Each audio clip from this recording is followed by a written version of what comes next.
एक क्लाइंट का कंसल्टेशन किया था कोविड के टाइम पे 2020 में, और वो टाइम पे उनका सिर्फ एक ही क्वेश्चन था कि मेरी डॉटर की शादी कब होगी। अभी तक शादी नहीं हुई है।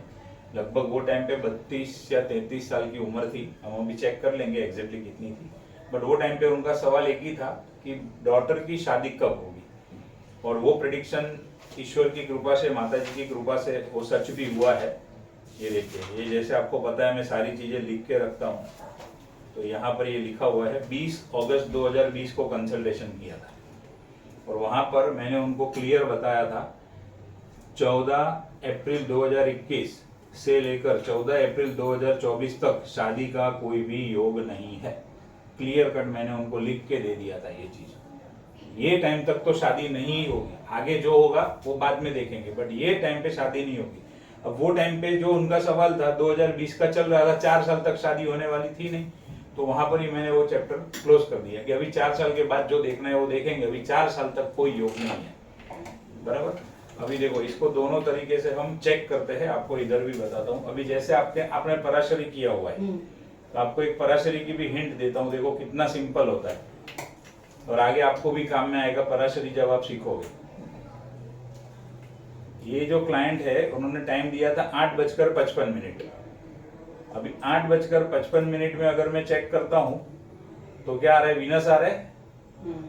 लेकिन हमारी सिस्टम क्या है, अगर शादी का डिले है तो सैटर्न का कनेक्शन कहीं ना कहीं मिलना चाहिए, और ये जो पराशरी है उसमें D9 में मिलना चाहिए, क्योंकि वो शादी की स्पेशल कुंडली है। तो सिर्फ इसको 1 मिनट पीछे करने से देखो सैटर्न आ गया 7th हाउस में। अब जब वो टाइम पे मेरे पास आए थे वो, तो जुपिटर की अंतरदशा चल रही थी। जुपिटर 7th में बैठा है, लेकिन सैटर्न 8th लॉर्ड है जो उसके साथ कंजंक्शन में है। 8th लॉर्ड यानी 8th हाउस जब एक्टिवेट होता है तो हर्डल, ऑब्स्टेकल, रुकावट, प्रॉब्लम आता है। उसके बाद में सैटर्न खुद 8th लॉर्ड है। फिर आप देखो मर्क्यूरी यहाँ पर बैठा है, छठे को देख रहा है। केतु है, केतु का लॉर्ड है मर्क्यूरी, वो भी यहाँ पर बैठा है, छठे को देख रहा है। और अभी चल रहा है शुक्र, तो शुक्र में भी कोई पॉसिबिलिटी नहीं है, शुक्र 8th हाउस में बैठा है। और सूर्य, अभी देखो अगस्त 2026 सूर्य की तरह 6th हाउस में है, तो यहां तक तो कोई पॉसिबिलिटी नहीं है। लेकिन मैंने उनको 2024 तक केतु की अंतरदशा तक मैंने चेक करके उनको बता दिया था 4 साल तक कोई योग नहीं है। अभी इसको हम इसमें चेक करते हैं केपी के हिसाब से। अब ये उनकी जो टाइम उन्होंने मुझे दिया था 8:55 का, ये उस हिसाब से मैंने कुंडली बनाई। तो ये कुंडली बना के देखो, सीधा 7th कस्पल सबलॉर्ड कौन आया, सैटर्न। पहला तो पॉइंट ये मैच हो गया। दूसरी बात, उनका जो हायर एजुकेशन है वो है CS एंड LLB, मतलब लॉ से कनेक्टेड है। अब ये परफेक्ट है कि नहीं मैंने वो भी चेक किया, तो 9th कस्पल सबलॉर्ड इनका है मून। मून का स्टार लॉर्ड है केतु। केतु लॉ का एंड कंसल्टेशन का कारक है, तो केतु का कनेक्शन मिल गया। तो यहां पर इतनी सी चीजों से हमें जजमेंट आ जाता है कि ये टाइम बराबर है। ये कुंडली मैंने आप यहाँ पर पहली बार ही बनाई है, क्योंकि वो टाइम पे तो ये सॉफ्टवेयर भी नहीं था मेरे पास। वो टाइम पे सिर्फ पराशरी से देख के 10 मिनट में तो ये काम हो गया था। तो ये चीज हमारे साथ इतनी सी चीज मैच हुई। अब हम 7th कस्पल सबलॉर्ड का प्रॉमिस चेक करते हैं कि भाई शादी नहीं हुई वो तो बराबर है, सैटर्न आ रहा है वो भी बराबर है, लेकिन शादी का योग है क्या।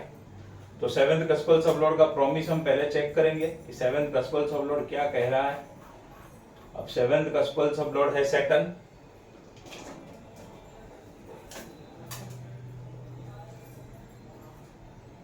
Seventh कस्पल sublord Saturn.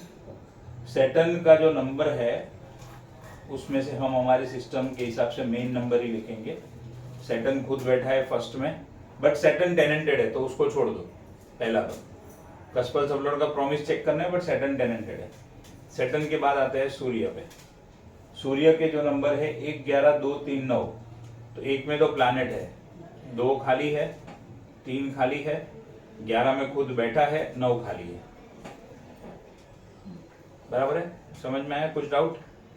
अब सूर्य के ऊपर एस्पेक्ट कंजंक्शन में अगर चेक करो तो एक तो 183.17 यानी मंगल है ऑपोजिशन में, एंड ट्राइन में जुपिटर है, तो वो दोनों हम कंसीडर करेंगे, मंगल एंड जुपिटर। मंगल का 4, 5, 8, 12। मंगल खुद कहां पर बैठा है? 5th में, 4th में प्लैनेट है, 8 में प्लैनेट है, 12 में प्लैनेट है। जुपिटर 8 में बैठा है, 12 में प्लैनेट है, 7 में प्लैनेट है, 10 खाली है, 4 में प्लैनेट है, 1 में प्लैनेट है। तो अब ये क्या हो गया? ये प्लैनेट, ये नक्षत्र, यहां पर शादी का 2 और 11 नक्षत्र लेवल पे आ रहा है। अब सब लॉर्ड क्या बोलता है? हाँ बोलता है कि ना बोलता है, और क्वालिटी दिखाता है सब लॉर्ड। तो अभी आएंगे सब लॉर्ड के ऊपर। सैटर्न, सूर्य, सब लॉर्ड है मंगल। मंगल के नंबर तो है हमारे पास 5। मंगल के ऊपर एस्पेक्ट कंजंक्शन में है देखो सूर्य, तो सूर्य के नंबर है हमारे पास 2, 3, 11, 9। और अगेन मंगल के ऊपर दूसरा नहीं, दूसरा कोई नहीं है। मंगल के ऊपर देखो सूर्य है, बाकी कोई नहीं है। अभी नक्षत्र लॉर्ड ऑफ दी सब लॉर्ड, तो मंगल का नक्षत्र कौन है? मून। मून के पास जो घर है उसमें से 4th में वो बैठा है, 7 में प्लैनेट है, 8 में प्लैनेट है। तो क्या दिखा रहा है? शादी दिखा रहा है 2, 11।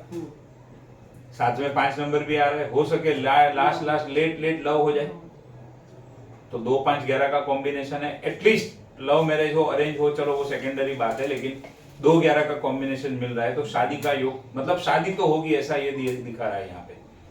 अब जब ये मेरे पास आए तब कौन सी दशा चल रही थी?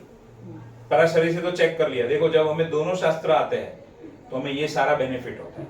आगे चल के आपको ये चीज डेवलप करनी है। पराशरी से देखो, केपी से देखो, जिधर से शॉर्ट में आंसर मिल रहा है, तुरंत आंसर मिल रहा है, पहले उसको कंफर्म कर लो और उसके ऊपर बात कर लो। अपनी स्टडी के लिए दोनों बाजू चेक करो, केपी में क्या आंसर आ रहा है, पराशरी में क्या आंसर आ रहा है, दोनों को क्लब करके भी बहुत बार प्रेडिक्शन होगा, बहुत मजा आती है दोनों को क्लब करके। कुछ चीजें यहाँ से फटाक से पकड़ में आएगी, कुछ चीजें यहाँ से पकड़ में आएगी, उस हिसाब से भी आप कर सकते हो।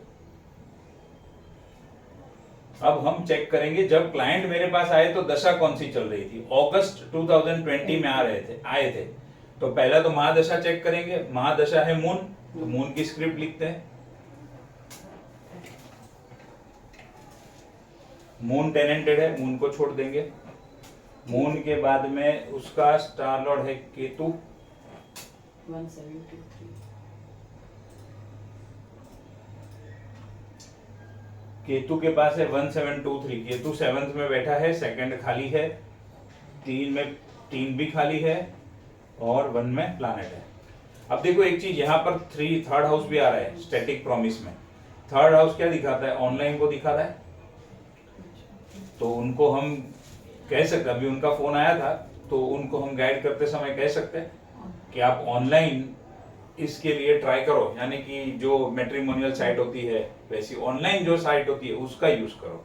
3rd हाउस नेबर का भी है, तो आप अपने नेबर के साथ भी बातचीत करके रखो कि मेरी डॉटर की अब मुझे शादी करनी है। हालांकि इतने टाइम से ट्राई कर ही रहे, बट फिर भी एक बार उनको रिमाइंड कराओ, उनको ट्राई करो। नेबर के थ्रू भी रिश्ता मिलने की पॉसिबिलिटी है। तो ये 3rd हाउस इस तरीके से एक्टिवेट होगा। अब केतु के पास 7th में बैठा है, 2nd खाली है, 3rd खाली है। केतु के ऊपर एस्पेक्ट कंजंक्शन में देखो चंद्र एंड मंगल। मंगल का 5, चंद्र का 4।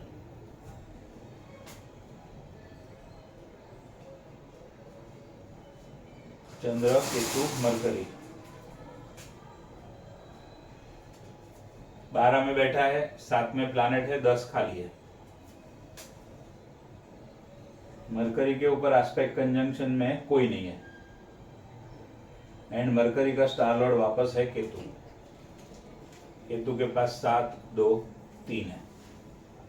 तो अब इसका मतलब क्या हुआ कि जब चंद्र की महादशा में, पहले तो महादशा में चंद्र की महादशा शादी को दिखा रहा है 2, 7, 2, 7 मिल रहा है, तो शादी को तो ये दिखा रहा है। 5 बार नंबर भी आ रहा है, तो कहीं ना कहीं प्रेम संबंध को भी दिखा रहा है। तो पहली ये बात हो गई। अब जो बीत गया सो बीत गया, अभी उसके ऊपर नहीं जाएंगे। अब हम चेक करेंगे आगे कब होने की पॉसिबिलिटी है, क्योंकि जब मेरे पास आए थे मैंने ऑलरेडी बता दिया था 4 साल तो होने वाला है। अब कल ही उनका फोन आया था, तो अभी हम चेक करते हैं कि आगे कब होगा। अब अंतरदशा के ऊपर जाएंगे, कौन सी चल रही है? देखो नवंबर 24 को खत्म हुई केतु, अब शुक्र आया। अब शुक्र की स्क्रिप्ट चेक करते हैं क्योंकि शुक्र अंतरदशा लॉर्ड है, शुक्र अनटेनेंटेड है। 12, 7, 10, 6, 11, शुक्र खुद 12 में बैठा है, 7 में प्लैनेट है, 10 खाली है, 7 में प्लैनेट है, 6 खाली है, 11 में प्लैनेट है, 12, 10, 6। शुक्र अनटेनेंटेड होके 6th हाउस को स्ट्रांगली दे रहा है। अभी आगे की स्क्रिप्ट चेक करते हैं। शुक्र के ऊपर एस्पेक्ट कंजंक्शन,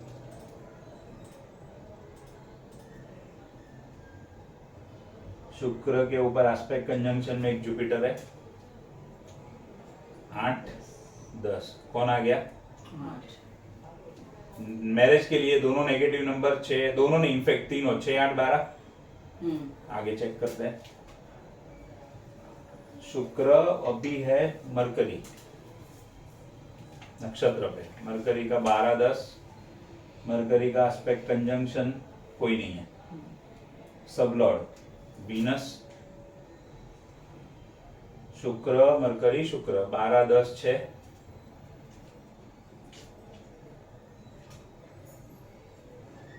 प्लैनेट सबलॉर्ड। वापस देखो सबलॉर्ड लेवल पर भी क्या आ गया?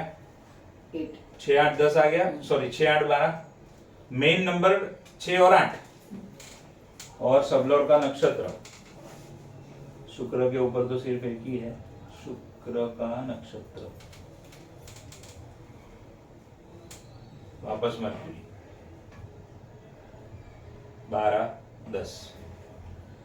प्लैनेट खुद अनटेनेंटेड होकर 6th house and 8th house को दिखा रहा है, उसका सबलॉर्ड भी 6th house and 8th house को दिखा रहा है। ये सबलॉर्ड का नक्षत्र लॉर्ड है मरकरी, वो 12 दिखा रहा है, वो 12 लेकर बैठा है। बट इसको मैं इतना खराब न भी गिनूं एक समय पे, तो भी 6 और 8 तो है ही है, क्योंकि शादी का 7th हाउस उसको नेगेट करता है 6, और 6 को सपोर्ट मिल गया 8 का, तो ये और खराब हो गया। यहाँ तो 12 का भी सपोर्ट है, बट 6 और 8 तो पक्का पक्का हो गया। तो इसका मतलब शुक्र की अंतरदशा में पॉसिबिलिटी बहुत बहुत बहुत कम है। एक्चुअली तो नहीं है, खाली ये मैं इसलिए नहीं कह सकता हूँ कि गोचर में शुक्र कहाँ से जाएगा, मुझे वो एक चेक करना पड़ेगा। पॉजिटिव दे दिया तो शायद कुछ अगर स्ट्रांगली फेवरेबल आ जाए और वो टाइम पे जुपिटर और सैटर्न का भी सपोर्ट मिल जाए तो हो सकता है। बाकी यहाँ से जो अंतरदशा की स्क्रिप्ट है वो तो स्ट्रांगली डिनाई कर रही है। अब देखो सेम चीज पराशरी में खाली एक नजर कर लो, शुक्र कहाँ पे आया? 8th house. मैंने आपको बीच में एक बार बोला था, पराशरी एंड केपी का आंसर सेम ही आता है, कोई गलत नहीं आता है। दो शास्त्र अलग आंसर, दो शास्त्र अलग आंसर या अलग अलग आंसर नहीं दे सकते। फर्क क्या पड़ता है?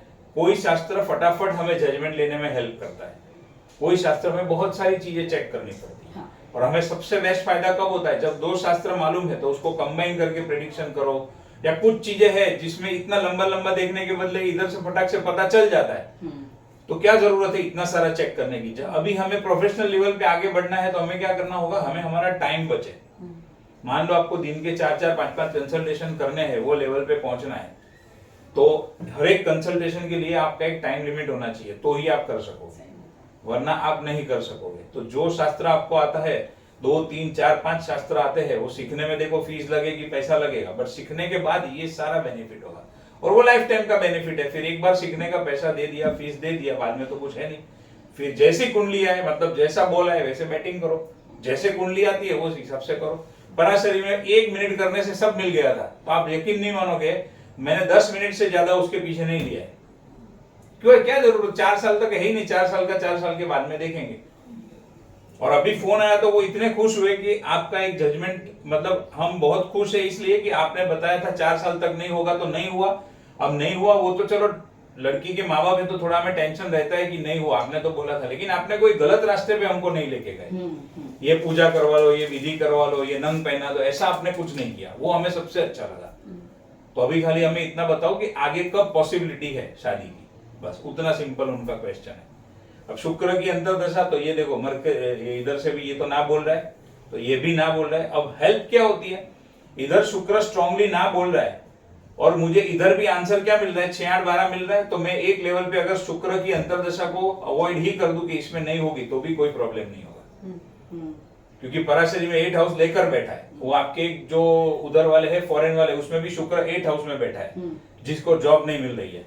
हाँ, और हाँ, वो भी कितना परेशान है, क्योंकि हाँ, उसका भी शुक्र बिजनेस की कुंडली में 8 हाउस में बैठा है। हाँ, देखा, उसमें भी वो उसमें मुझे बराबर याद है, वो कुंडली 8 हाउस में बैठा है D10 में। हर्डल ऑब्स्टेकल जितना होगा उतना आएगा। अभी ये चीज के अंदर क्या है, ऐसे जब कॉम्बिनेशन एक्टिव होगा तो क्लाइंट के मुंह से शब्द क्या निकलेंगे मालूम है, रिश्ता आता ही नहीं है पहला तो, हाँ, क्योंकि छठा घर है और 8वां घर है, रिश्ता आता ही नहीं है। और हम सामने से पूछते हैं तो रिप्लाई नहीं आता है। 7 को नेगेट करता है 6, हर्डल ऑब्स्टेकल डाल रहा है 8, तो आगे चल के क्लाइंट के मुंह से जो शब्द निकलेंगे उससे भी आप पता कर सकते हो कि उसके कुंडली में कौन सा हाउस अभी एक्टिव हुआ होगा। ये सारी चीजें आपको बहुत हेल्पफुल होगी। अब हम जाते हैं वापस अपने केपी के ऊपर आते हैं। तो मैं अगर एक बार शुक्र की अंतर्दशा को अब छोड़ ही देता हूं, क्योंकि मुझे पराशरी से भी हिंट मिल गया कि इसमें कुछ पॉसिबिलिटी है नहीं। अब हम जाएंगे, देखो पराशरी में एक और चीज, दशा लगन कुंडली बनाई, शुक्र कहां पर बैठा है, 8 हाउस में। इधर से भी ना बोल रहा है, इधर से भी ना बोल रहा है, दोनों बाजू से ना बोल रहा है। कंफर्म चीजें हो गई। दो शास्त्र सीखने का एक और बेनिफिट, जैसे 4 8 12 है, तो 4 मतलब व्हीकल, 8 मतलब एक्सीडेंट, 4 मतलब माता, 8 मतलब पीड़ा। तो आपको पराशरी में यहां पर क्लियर समझ में आएगा कि 4 8 12 एक्टिवेट तो हुआ है, लेकिन 4 8 12 की इफेक्ट कहां पर मुझे ज्यादा नेगेटिव मिलेगी, मुझे या तो क्लाइंट को, जो भी है। अब उसके लिए क्या करोगे, अगर D12 कुंडली, देखो यहाँ पे D12 आपका पराशरी बाकी है, इसके लिए समझो, D12 में पेरेंट्स की कुंडली है। अगर 4 8 12 एक्टिव हुआ है, लेकिन वो 4 8 12 D12 में ज्यादा एक्टिव हो रहा है, तो समझ जाना है कि पेरेंट्स को ज्यादा तकलीफ दिखा रहा है। लेकिन वही अगर कन्वेयंस की कुंडली है, तो कन्वेयंस की कुंडली में अगर 4 8 12 एक्टिव हो रहा है, तो मतलब कि व्हीकल से जुड़ा हुआ प्रॉब्लम होगा। और अगर वही 4 number property, 8 number problem, 12 number loss अगर D4 में एक्टिवेट हो रहा है, तो प्रॉपर्टी से जुड़ा हुआ प्रॉब्लम आएगा। यहां से 6 8 12 मिल गया, या तो फिर 4 8 12 मिला, उसी को आप इसमें क्रॉस चेक कर सकते हो कि कहां पर वो ज्यादा प्रॉब्लमेटिक है। उस हिसाब से भी आप क्लियर कट जजमेंट ले सकते हो। इतना एक्यूरेट जो मेरा भगवान की कृपा है, माता जी की कृपा है, इतने प्रिडिक्शन एक्यूरेटली जाते हैं ना, मैं इस तरीके से दोनों का कॉम्बिनेशन करके करता हूँ। बहुत बार एक देख के जजमेंट आ जाता है, फिर जरूरत नहीं पड़ती, बट बहुत बार इस तरीके से आप कॉम्बिनेशन करके प्रेडिक्शन करोगे, अव्वल नंबर पे पहुंचोगे, इतनी एक्यूरेसी आएगी। अब चेक करते हैं शुक्र के बाद में अंतर्दशा कौन सी आएगी, सूर्य। सूर्य की स्क्रिप्ट में चेक करते हैं कि भाई शुक्र जैसी है या शुक्र से थोड़ी बेटर है, तो हम सीधा शुक्र को छोड़ के सूर्य पे जाएंगे। तो अब सूर्य टेनेंटेड है, सूर्य है नहीं बीच में, सूर्य का स्टार लॉर्ड है सैटर्न। सैटर्न के नंबर्स कहीं पर नहीं है। सैटर्न में 11 1 9 2 3, सैटर्न 11 1 है ना, 11 में प्लैनेट है, 1 में तो खुद बैठा है, 2 हाँ 2 खाली है, 3 खाली है, 9 खाली है, 2 3 9। सैटर्न के ऊपर एस्पेक्ट कंजंक्शन में कोई नहीं है। सूर्य शनि राहु अनटेनेंटेड है। 12 10 6, जुपिटर 8 और 10, सूर्य शनि राहु एंड राहु का स्टार लॉर्ड सूर्य, 2 3 11 9। अब ये सूर्य की स्क्रिप्ट, सूर्य टेनेंटेड है, सैटर्न 1 2 3 9, राहु 12 10 6, जुपिटर 8 और 10, सूर्य 2 3 11 9। अभी ये स्क्रिप्ट देख के ही समझ में आता है, देखो तकलीफ और प्रॉब्लम इधर भी है, 6 8 12 सूर्य में भी है, 6 8 12 शुक्र में भी है, बट सूर्य के पास फेवर करने वाले नंबर भी है, जो शादी के लिए फेवर करे, 2 11 है। अच्छा, जब मैंने ये प्रेडिक्शन किया था वो टाइम पे मैंने उनको बोला था कि अभी फिलहाल शादी का तो योग नहीं है, लेकिन कैरियर में बहुत अच्छा ग्रोथ होने का योग है, बहुत अच्छी पॉसिबिलिटी है जिसमें आप कैरियर में अच्छा ग्रोथ कर सकते हो, बराबर है। तो देखो महादशा के हिसाब से 2 and 10 है। 2 मतलब रेगुलर इनकम, 10 मतलब नेम फेम ग्रोथ।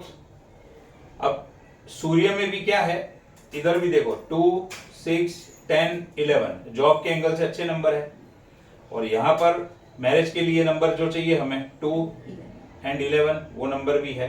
तो शुक्र की अंतरदशा के बदले में सूर्य के ऊपर ज्यादा फोकस करूंगा। और दूसरी बात, इसके अंदर अगर हो भी गया तो भी पॉसिबिलिटी है कि होने के बाद तुरंत उठ सकता है। 8, 6, 8, 12 कंटिन्यू चल रहा है ना। यहां पर भी 6, 8, 12 है, लेकिन 6, 8, 12 के साथ में 2, 11 भी है। यहां पर देखो 8 नंबर को खुली छूट मिली हुई है, यहां पर 9 नंबर है जो 8 को थोड़ा कंट्रोल करेगा, जो उसको भाग्य उसकी फेवर में उसको लेकर आएगा। तो हर एंगल से अगर आप देखो तो सूर्य की स्क्रिप्ट ज्यादा पावरफुल है, जो शादी के लिए हाँ बोल सकती है। अब सूर्य का वो जो 1 साल जितने समय तक अंतरदशा रहेगी, उसको क्या कोई फेवरेबल गोचर मिल रहा है जिसमें शादी के नंबर एक्टिवेट हो? अगर उस टाइम पे सूर्य को शुक्र का नक्षत्र मिल गया तो सूर्य भी निकल जाएगा, वो पक्का है। इधर तक कोई डाउट नहीं। तो अभी हम सूर्य का चेक करते हैं। 26 जुलाई 2026 शुक्र कब तक चलेगा? 26 जुलाई 2026 तक चलेगा। तो हम जुलाई, अगस्त 26 से शुरू करते हैं।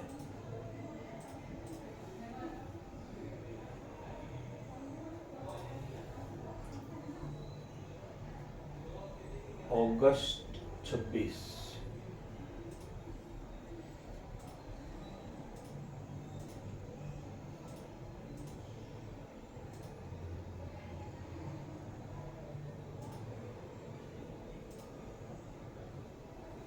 ये देखो अगस्त 26 का हमारे पास गोचर की पोजीशन आ गई और सूर्य हमें चेक करना है। सूर्य है शनि के नक्षत्र में। शनि देखो यहाँ पर शनि की स्क्रिप्ट कोइंसिडेंटली बनी हुई है। शनि दे रहा है 2, 11, 2, 5, 11। तो शनि में मतलब वहां से थोड़ा योग शुरू होगा ऐसा दिख रहा है, क्योंकि अंतरदशा भी चेंज होगी। महादशा देखो टोटल नेगेट नहीं कर रही है, महादशा सपोर्ट में है शादी के, बट उसको जब तक वो फेवरेबल अंतरदशा नहीं मिलेगी वो कुछ नहीं कर पाएगा। फेवरेबल अंतरदशा उसको अभी जो टाइम निकल गया उसके बाद में अभी जो बची है शुक्र एंड सूर्य की, तो शुक्र तो बहुत नेगेट है, सूर्य फेवरेबल है, तो सूर्य को मैंने यहां पर लिया। और उसी के साथ में उसको शनि का नक्षत्र भी मिल रहा है। अभी कब तक चलेगा?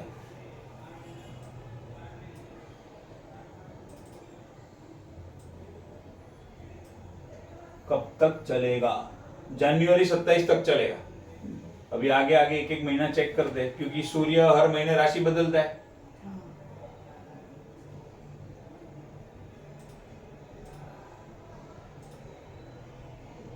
देखो फिर वापस शुक्र के नक्षत्र में आया।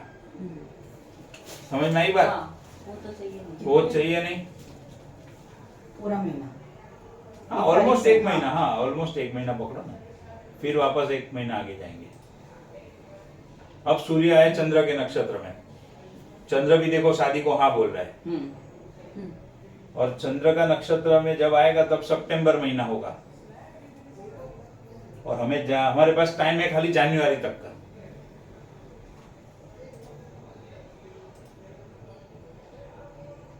फिर आया राहु के नक्षत्र में। राहु की स्क्रिप्ट हम चेक करते हैं। एक राहु का नक्षत्र मिल रहा है,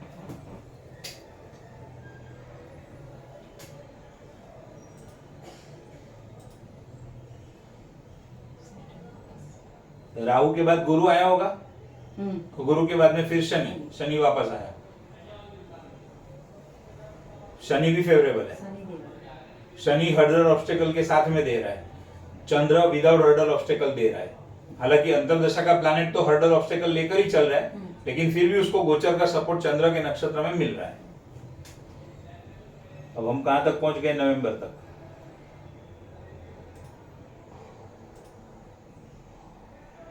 फिर शुक्र, तो ये तो कुछ काम का है नहीं। दिसंबर चला गया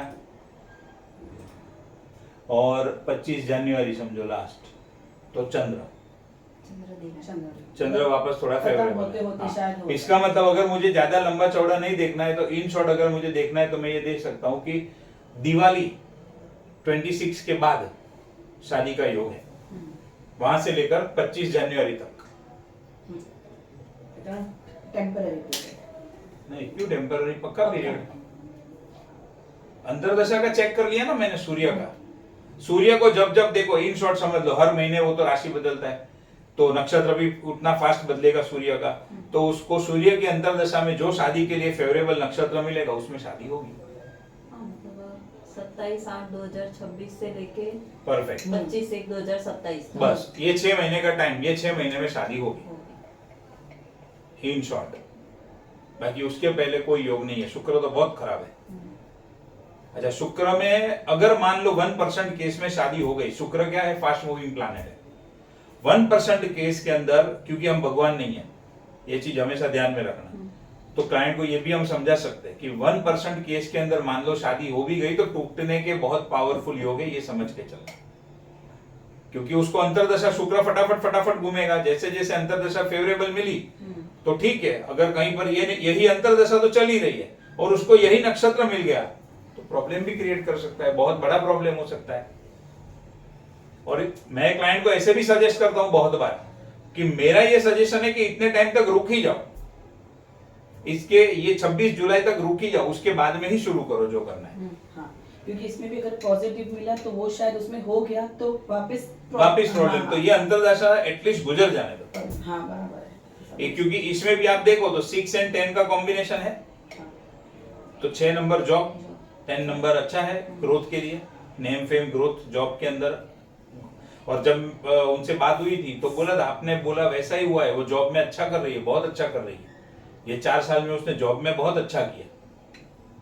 अभी जॉब में अच्छा किया, हमारा सिंपल लॉजिक है, नेगेट करता है 6th हाउस, शादी को नेगेट कर रहा है लेकिन जॉब में तरक्की दे रहा है। सिंपल बात है। कोई व्यक्ति को हर एक चीज तो कभी भी मिलने वाली है नहीं, कहीं से कुछ मिलेगा तो कहीं से कुछ वो लेकर ही जाएगा, वो पक्की बात है। और बहुत रेयर कुंडलियां ऐसी होती है, जैसे हमने देखी थी राकेश झुनझुनवाला और वो सारी, कि उसमें उनको एक्सट्रीम सब कुछ मिल जाता है। एक क्वेश्चन है, अगर ये मतलब अब किसी की भी कुंडली हो, 6 नंबर 10 नंबर है, साथ में 7 और 11 भी है, तो नेगेट करने वाला 6 भी है 7 भी है, तो रिलेशनशिप में कुछ प्रॉब्लम नहीं आता है ना, क्योंकि 11 नंबर बचाने वाला है। हर्डल्स आती है। 6 है 7 है, 6 अपना काम करेगा, 7 अपना काम करेगा। ये तोड़ने का काम करेगा, ये ताकत लगा के जोड़ने का काम करने का। तो क्या होगा, अगर खाली 7-11 होगा उसका स्मूथ चलेगा, लेकिन 6-11 है, सॉरी 6-7-11 है तो झगड़े के साथ चलेगा। डिफरेंस, और खास करके 6 नंबर है तो मैं बोलूंगा डिफरेंस ऑफ ओपिनियन, मतभेद।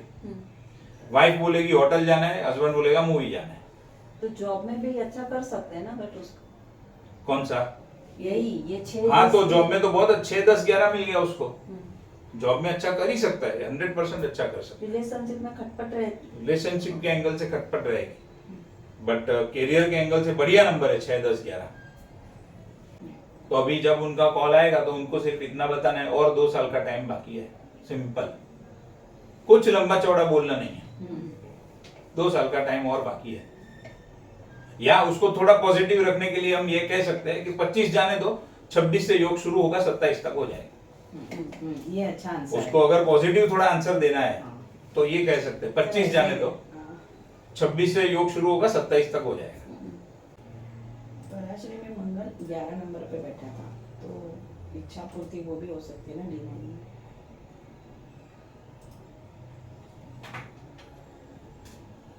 D9 में मंगल 11 नंबर पे बैठा है, लेकिन अब मंगल कब आएगा, चंद्र की महादशा खत्म होने के बाद मंगल आएगा। मैंने इसीलिए मैं पहले मंगल ही बोली थी। हाँ, बट हमने अभी चंद्र की महादशा टोटल ना नहीं बोल रही है। हाँ, इसीलिए चंद्र की महादशा अगर यहाँ पर 7 नहीं होता, 2 नहीं होता, तो समझो कि चंद्र की महादशा जाने ही दो, फिर तो मैटर ही खत्म हो गया। तो फिर सीधा मंगल पे बात। सीधा मंगल की चेक करेंगे, हाँ। कुछ करने की अगर जरूरत ही इसमें नहीं है। positive numbers नहीं होंगे। महादशा का रूल याद रखो, महादशा या तो न्यूट्रल हो या सपोर्ट करे। अगर उसने कंप्लीट नेगेट कर दिया तो जाने दो, फिर तो वो महादशा ही छोड़ दो, कितना भी हो जाए नहीं होगा शादी। यहाँ पे देखो सूर्य 6th हाउस में दिख रहा है, ये पराशरी का है, इतना तो आपको भी समझ में आएगा। सूर्य 6th हाउस में, मंगल की दृष्टि है सूर्य पे, मंगल 11th लॉर्ड है, तो 6th में है। शादी के लिए ढूंढते ढूंढते भी इनको बहुत दम निकल जाएगा, तकलीफ बहुत होगी, लेकिन मंगल की दृष्टि आ रही है। शुक्र के ऊपर मंगल की दृष्टि नहीं आ रही है, मंगल 11th लॉर्ड है, उसकी दृष्टि आ रही है। इसके लिए। और बुध जो है इसका लगन लॉर्ड है D9 का, तो लगन लॉर्ड की जब दशा एक्टिवेट होती है तो उस घर का रिजल्ट मिलता है। हाँ। तो मर्क्यूरी की दृष्टि भी सूर्य पे है, मंगल की दृष्टि भी सूर्य पे है। दशा लगन से अगर हम चेक करें तो चंद्र के साथ में यहाँ पर सूर्य तो है, लेकिन देखो सूर्य के साथ कंजंक्शन में वीनस है, और वीनस सेकंड लॉर्ड है, सेवेंथ लॉर्ड है। हाँ। ऑब्स्टेकल्स के साथ, और शादी तो ऑब्स्टेकल के साथ ही है, हाँ। सीधा सीधा तो है ही नहीं। बट इन लोगों को जब इनके साथ पहली बार कंसल्टेशन हुआ था तब भी मैंने इतना पॉजिटिव कहा था, शुरुआत ही ऐसे की थी। देखो बहुत लोगों के जीवन में तो शादी का सुख होता ही नहीं है। आपके ऊपर भगवान की वो तो कृपा है कि शादी का सुख तो है, शादी होगी उतना तो पक्का है। हाँ, लेकिन थोड़ा सा डिले दिखा रहा है। वो कैप्सूल में जैसे अंदर कड़वा पाउडर होता है, ऊपर कैप्सूल होती है तो हम अंदर निगल जाते हैं, बस उसी तरीके से हमें क्लाइंट को कंसल्टेशन करना है। कितनी भी नेगेटिव चीज हो उसको गोल घुमा के पॉजिटिव तरीके से ही समझाना है, ताकि हमने कह भी दिया, उसको डाइजेस्ट भी हो गया और बाहर जाके वाह वाह भी करेगा। अगर धड़ाधड़ नेगेटिव बोल दिया उसको तो बोलेगा काली जबान है, या तो हमेशा नेगेटिव बोलता है, यही सब बातें आएगी। तो एकदम कैप्सूल के जैसा उसके गले में उतार देना है। अभी एक और कुंडली, ये मैंने एक कॉमन कुंडली इसलिए ली, लास्ट टाइम हमने 2 बड़े लेवल के जो लोग थे उनकी कुंडली देखी थी। आज एक कुंडली ये भी ली जिसका प्रैक्टिकल कंसल्टेशन किया है, जिसके अंदर प्रेडिक्शन सच हुआ है, वो कुंडली वाली भी, मतलब वो कुंडली भी मैंने ली।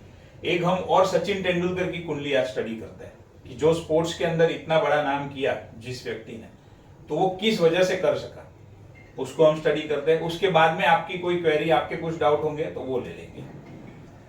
सचिन तेंदुलकर की जो डिटेल अवेलेबल है उसी के हिसाब से मैंने यहाँ पर इसको स्टडी किया हुआ है। मेन पॉइंट हम मिला सकेंगे, मेन पॉइंट चेक हो जाएंगे।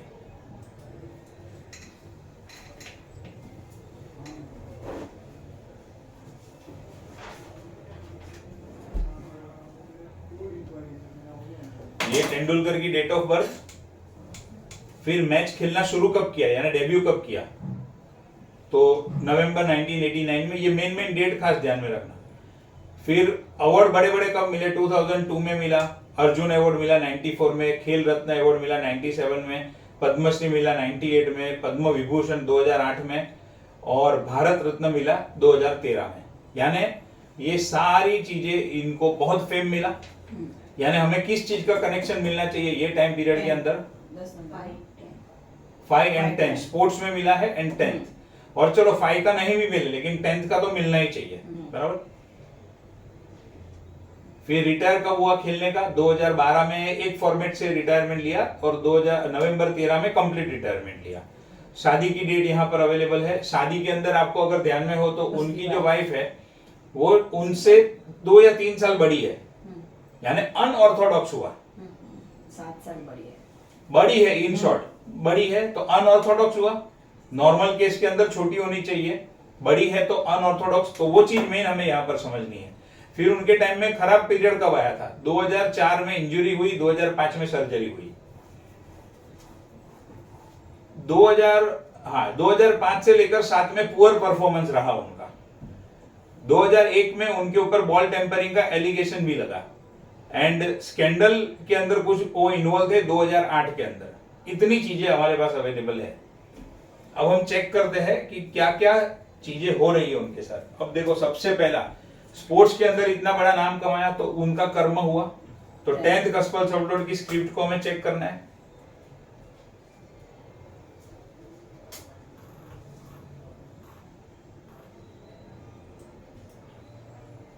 टेंथ कस्पल सब्लोड वीनस, ये टाइम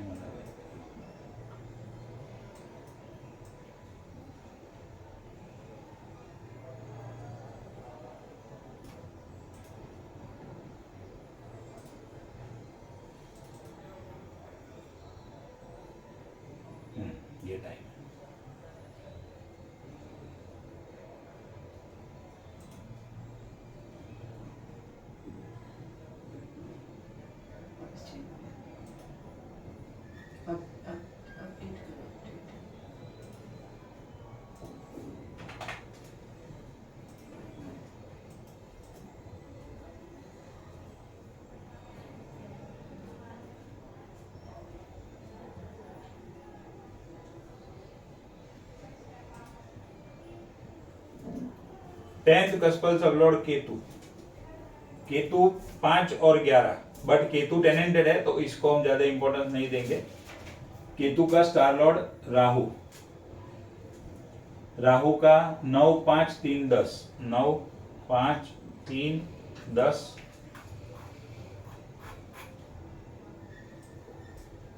तो ये व्यक्ति आ गया 5th हाउस का कनेक्शन, नक्षत्र ने दिखा दिया। कौन सी इंडस्ट्री, हमें हमेशा 10th कस्पल सबलॉर्ड का नक्षत्र लॉर्ड जो है वो इंडस्ट्री दिखाता है, तो इसने इंडस्ट्री दिखा दी। 5th हाउस से जुड़ा हुआ, स्पोर्ट्स से जुड़ा हुआ काम कर सकता है। केतु राहु, राहु के ऊपर एस्पेक्ट कंजंक्शन में कोई नहीं है। सूर्य,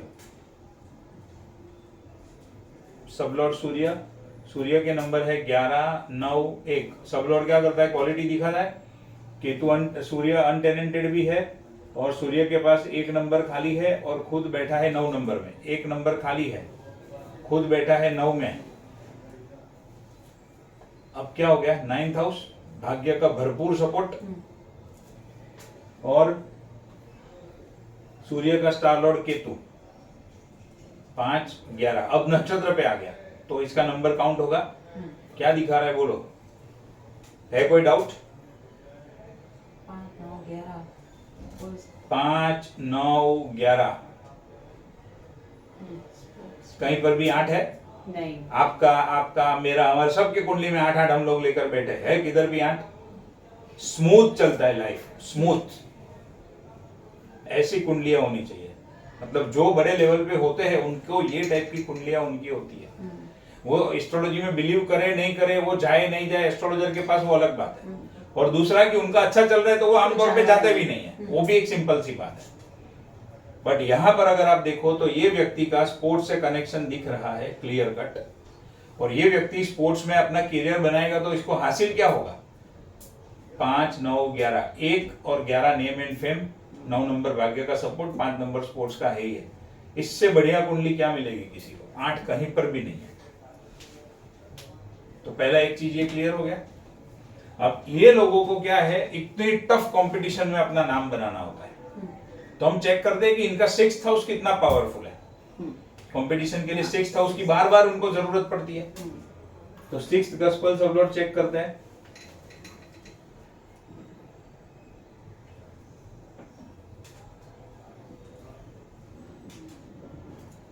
sixth cusp sublord Venus, Venus untenanted है, वीनस में 9th हाउस खाली है, 3rd हाउस खाली है।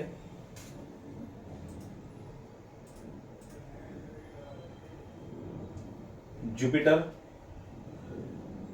5, 6, 12, 8, जुपिटर 6 में बैठा है, 12 खाली है, 8 में प्लैनेट है, 5 में प्लैनेट है। 6th CSL अपने नक्षत्र पे 6 नंबर दे रहा है, 9 नंबर भाग्य का क्लियर कट साथ दे रहा है, 6 नंबर दे रहा है। अभी आगे चेक करते हैं। शुक्र वापस शुक्र, वापस शुक्र और शुक्र वापस शुक्र, तो शुक्र शुक्र शुक्र शुक्र, एक ही नंबर। तो यही नंबर की स्क्रिप्ट के अंदर 6th हाउस पावरफुल स्ट्रॉन्ग आ गया, 9th हाउस भाग्य का पूरा पूरा सपोर्ट आ गया। और यहाँ पर 12th हाउस है, 12th हाउस यहाँ पर ये लोग फॉरेन में भी जाते हैं, वहां पर भी तो उनको जरूरत पड़ती है। आउट ऑफ खाली अपनी जन्म प्लेस के ऊपर थोड़ी खेलते रहते हैं, मुंबई में जन्म है तो मुंबई में, all over India all over world खेलना होता है, तो वहां पर भी ये चीजों का उनको सपोर्ट मिलता है। मेनली 6th कस्पल सबलॉर्ड ने अपने प्लैनेट पे, नक्षत्र पे, सबलॉर्ड के नक्षत्र सब जगह पे 6th हाउस स्ट्रांगली दे दिया। बचा कोई सवाल? स्पोर्ट्स में इतना जबरदस्त करियर और हर एक जगह पे कंपटीशन में विक्ट्री। अब जब ये सब बैड फेज आता है वो भी हम चेक करेंगे, चलो स्टेप बाय स्टेप। तो ये 2 चीज क्लियर होगी स्टैटिक प्रॉमिस की। अब हम 7th कस्पल सबलॉर्ड देखो, राहु अनऑर्थोडॉक्स, तो 7th कस्पल सबलॉर्ड कनेक्शन आ गया। अभी हम जाते हैं दशाओं के ऊपर। अब दशाओं को इसके साथ में मैच करते हैं। कैरियर की शुरुआत हुई नवंबर 1989 में। दशा कौन सी चल रही थी? मून की दशा चल रही थी 1989 में। कैरियर की शुरुआत हुई तो मून से हुई, मतलब मून की दशा में हुई।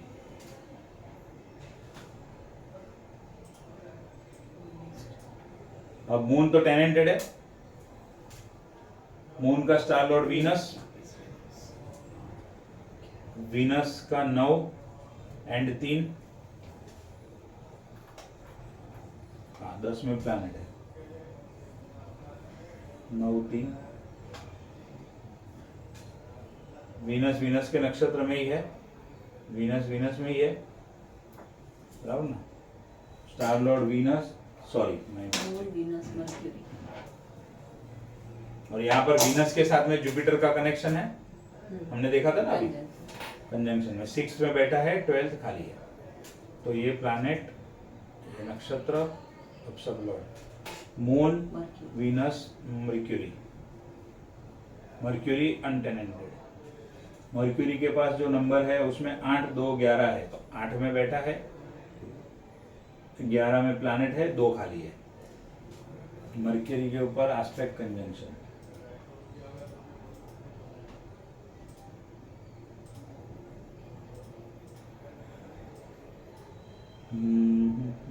जुपिटर, जुपिटर 6 12,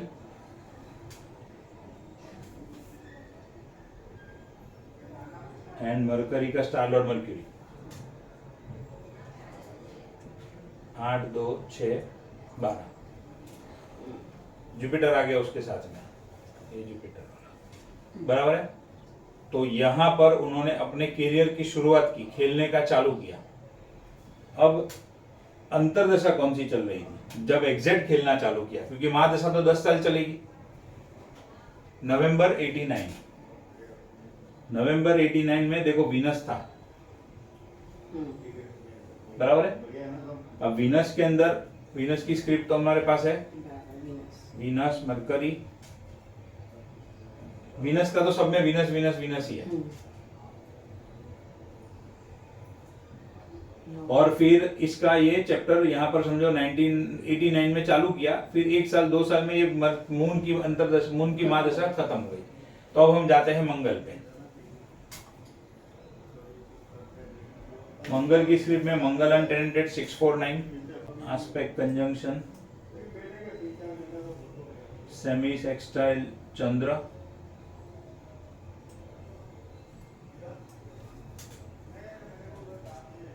चंद्र में देखो मून 5th में बैठा है,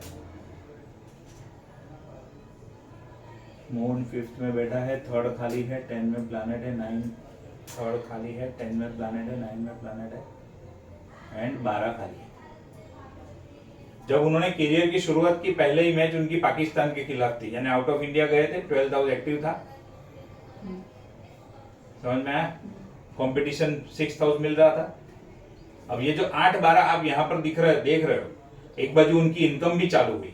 ये 8-12 क्यों? क्योंकि जब उनके भाई उनको सबसे पहले लेकर गए थे रमाकांत आचरेकर के पास, उनके कोच के पास, वो टाइम पे 84 का ईयर था, 84 से 89 5 साल। अब ये जो 8-12 है ना, जो उन्होंने खेलने के लिए मेहनत की है, जो स्ट्रगल की है, उसका 8-12 है। 500 बॉल जब तक खेले नहीं मॉर्निंग में, तब तक वो ब्रश नहीं करते थे, उतना उनका पक्का शेड्यूल था। सुबह 6:30 बजे ग्राउंड पे टच, या फिर 6 बजे भी हो सकता है, मुझे ध्यान में नहीं है, बट इतना जल्दी ग्राउंड पे टच, और पहले 500 बॉल की प्रैक्टिस, उसके बाद में खाना पीना खाना। उतना डेडिकेशन एंड कमिटमेंट था। अब देखो, कुंडली अच्छी मिलने के बाद अगर हार्डवर्क नहीं किया होता तो ये कुछ पॉसिबल नहीं था। स्टैटिक प्रॉमिस कितना अच्छा मिला है, बट अगर हार्डवर्क उस हिसाब से नहीं किया होता तो ये कुछ मिलने वाला नहीं था। अब चंद्र हुआ, अब आया मंगल के ऊपर। अब देखो यहाँ पर चंद्र की महादशा में तो डायरेक्टली 5th हाउस का कहीं पर हमें सपोर्ट नहीं दिख रहा है, बट वो अंतरदशा में, गोचर में वो प्लैनेट डेफिनेटली जा रहा होगा, तब भी वो पॉसिबल है, उतना तो हमें समझ में आता है। अब मंगल की महादशा के ऊपर आते हैं तो मंगल तो सीधा सीधा दिखा रहा है, स्पोर्ट्स में विक्ट्री, कंपटीशन में विक्ट्री, स्पोर्ट्स के रिलेटेड कंपटीशन है, उसमें विक्ट्री दिखा रहा है। मंगल का स्टार लॉर्ड मंगल ही है, तो सेम स्क्रिप्ट। सब लॉर्ड जुपिटर, वो भी अनटेनेंटेड, 6-12। देखो 8 था डायरेक्ट, लेकिन वीक हो गया, प्लैनेट बैठा है, अब क्या बचा, वापस सपोर्ट मिल गया। और जुपिटर का स्टार लॉर्ड मून,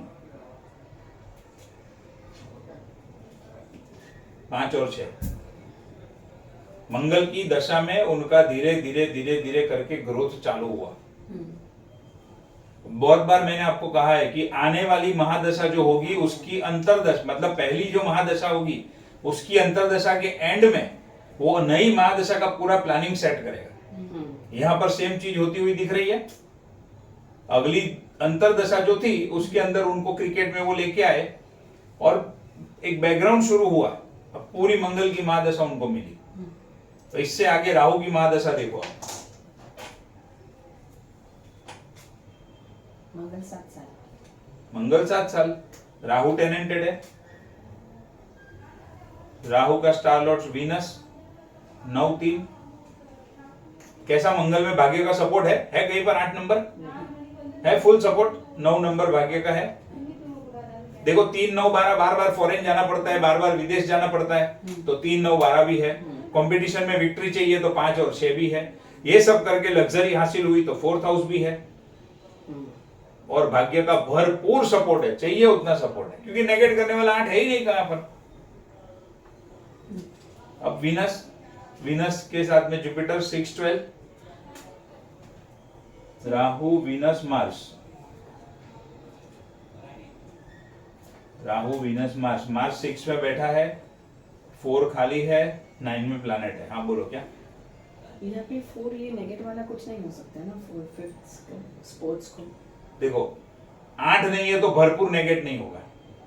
हाँ बस। अब 4 है तो नेगेट होगा, डेफिनेटली वो उसका काम करेगा। कैसे? कोई मैच में 20-25 रन बना के आउट हो गए, हाँ बस ये। कोई मैच में 5-10 रन बना के आउट हो गए, बट ओवरऑल मेजोरिटी क्या हुआ?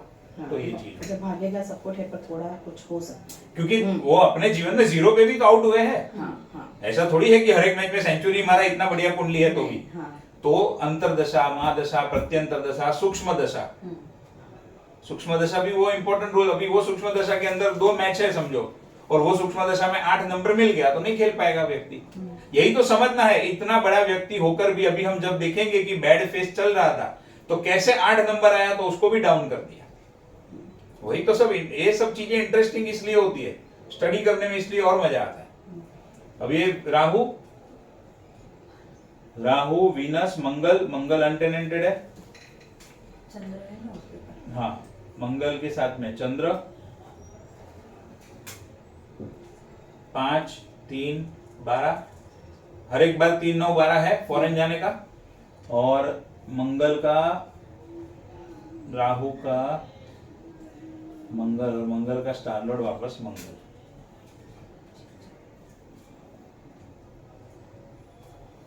हर जगह पे फिफ्थ का सपोर्ट मिल रहा है, कंप्लीट सपोर्ट मिल रहा है उसको। तभी ये कैरियर, इतना लंबा कैरियर भी बना पाया स्पोर्ट्स में। आज जब वो रिटायर हुए तो लगभग, अगर मेरी मिस्टेक नहीं हो रही है तो 24 साल का कैरियर रहा उनका। 24 या 26 साल का उनका कुछ कैरियर रहा। इतने लंबे समय तक खेलना वो दशाओं के सपोर्ट के बिना पॉसिबल नहीं। ये चीज समझ में आई। अब देखते हैं कि थोड़ा उनका बैड फेस कब चल रहा था। एलिगेशन आरोप, झूठा आरोप कब लगता है? जब राहु होता है। 2001 में देखो उनके ऊपर आरोप लगा था, बाद में तो क्लीन चिट मिल गई थी, उनको कुछ प्रॉब्लम नहीं हुआ था। तो देखो दशा कौन सी चल रही थी? राहु की चल रही थी। आया? मतलब ये होता ही है राहु में ऐसा। होता ही ऐसा नहीं, एक नहीं तो दूसरी तरीके से होता है। बट आपको ये दशा, अगर महादशा पावरफुल मिली है तो आप एक नहीं तो दूसरी तरीके से बच जाते। फिर कोई ना, देखो स्कैंडल मतलब राहु 2008 चल रहा था, राहु 98 में खत्म हुआ मंगल, फिर वापस राहु आया। अब इंजरी वाला, अब थोड़ा खराब परफॉर्मेंस कब रहा पहले वो देखते हैं। 2005 से 2007। अब 2 साल का मुझे देखना है तो मुझे अंतरदशा पे जाना पड़ेगा। 5 से लेकर 7, यानी देखो उसके अंदर अब 2 अंतरदशाएं आ गई, शनि भी आ गया, मर्क्यूरी भी आ गया। अब यहाँ पर इतना ही हमारे पास अवेलेबल है नेट पे। 2005 से 7 का पीरियड खराब था तो हमें इस तरीके से ही थोड़ा जजमेंट लेना पड़ेगा। अब सैटर्न का देखो, सैटर्न के पास है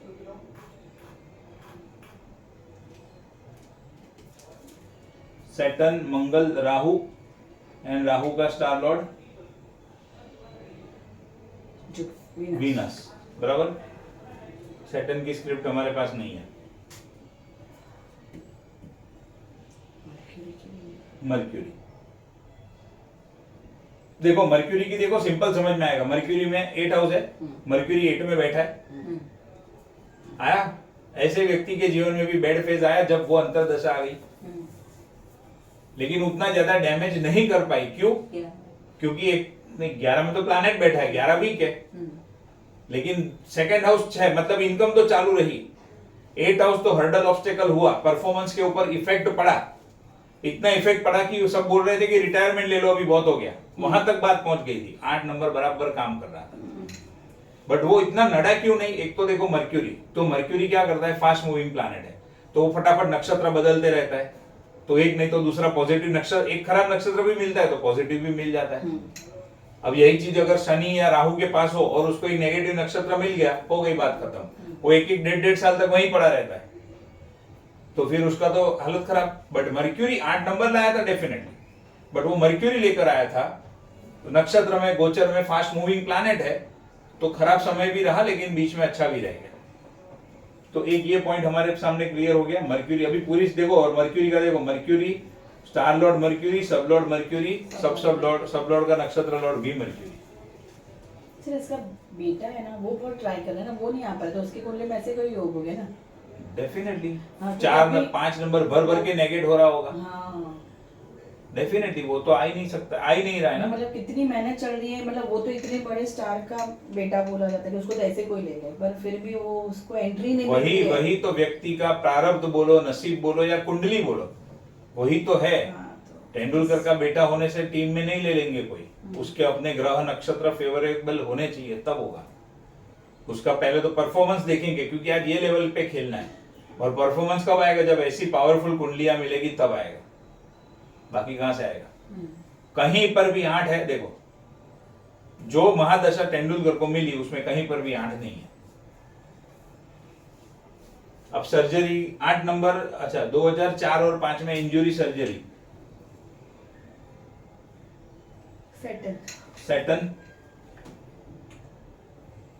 सैटर्न में अगर मरकरी की मैं प्रत्यंतर निकालू तो है 8 नंबर से कनेक्शन। मोटा मोटा समझ में आ गया किस चीज से है। जो व्यक्ति का स्टैटिक प्रॉमिस 5th हाउस को सपोर्ट कर रहा है और 5th हाउस को सपोर्ट करने वाली दशा ही उसको जीवन में मिल गई, वो व्यक्ति आगे बढ़ गया।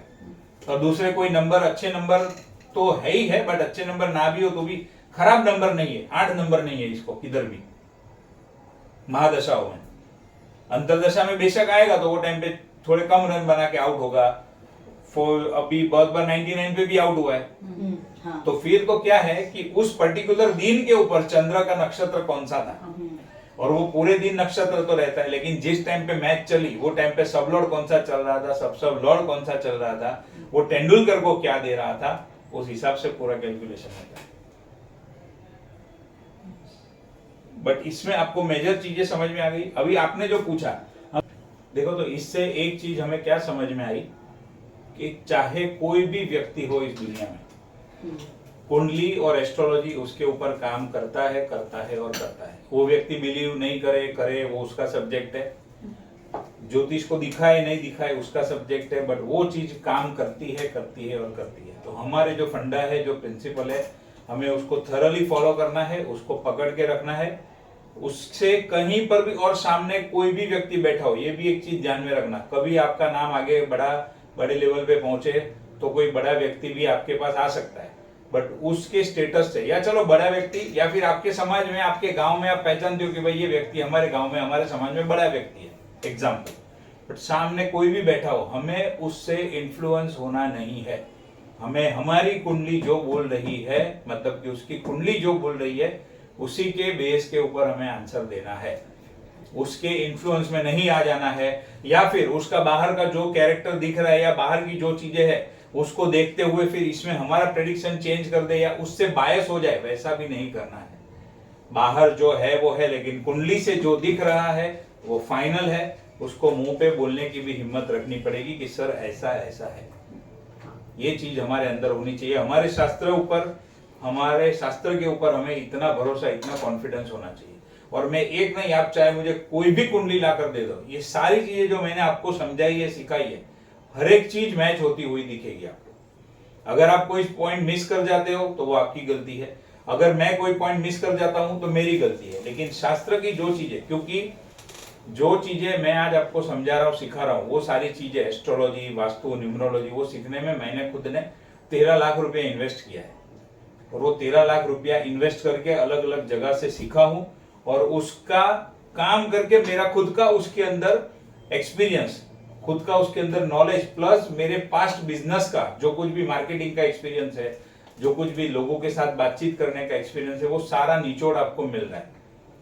तो इसमें कोई शंका या कोई डाउट किए बिना, अगर कुछ गलती हो रही है तो अपनी गलती के ऊपर इंप्रूवमेंट करोगे, चाहे आप हो चाहे मैं हूं, तो ज्यादा अच्छा रिजल्ट मिलेगा। मैंने तो 13 लाख रुपए सीखने में इन्वेस्ट किया है। अभी आपका तो शुरू में 50,000 लाख जो भी है आपका वो होगा, बट सीखने में जब तक रुकोगे नहीं तब तक आगे बढ़ोगे।